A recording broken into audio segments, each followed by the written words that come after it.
OMG, U16 Alas Pilipinas or Philippines tinalo in 3 straight sets ang Hong Kong China sa volleyball. Alas, posible pa makapasok sa FIVB U17 next year kapag tinalo nila ang Thailand. Sa Battle for 50 ang ating pag-uusapan this video. Kaya before that guys, please naman, huwag niyo kalimutan mag-like, comment, and subscribe for more volleyball updates. Maraming salamat sa suporta.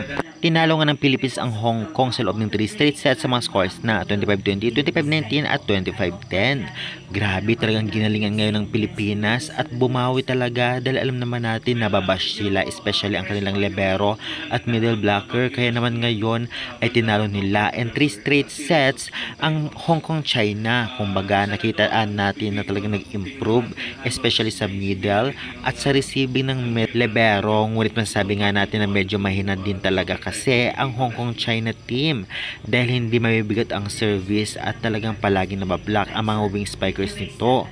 Ganun pa man ay lumaban pa rin sila, especially sa second and first set, at sa third set ay namayagpag na ang Alas Pilipinas. At dahil nga natalo ng Pilipinas ang Hong Kong China ay may chance pa makapasok sa U17 Championship ang U16 Alas Pilipinas next year kapag natalo nila sa Battle for 5th ang Thailand, dahil 5 ang kukunin, first hanggang 5th na ranking ay talagang makakapaglaro sa U17 Championship. Kaya naman syempre dapat pag-igihan ito ng U16 Alas Pilipinas, lalong lalo pa kung tutuusin may laban sila sa Thailand. Talagang naunahan lang sila, kung baga ay dapat pag-igihan agad nila kagaya ng laban nung una sa Thailand dahil nakauna silang 2 sets ngunit na-extend ito.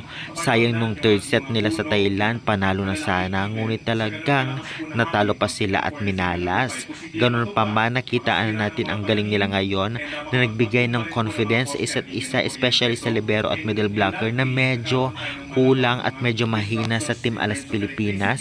Kaya ngayon ay umariba sila. Ibig sabihin nito ay posible dalhin nila ito sa mga susunod na laro, especially sa laban sa Thailand sa Battle for 5th place. Kaya good luck Alas Pilipinas and congratulations! And pa-subscribe na lang guys.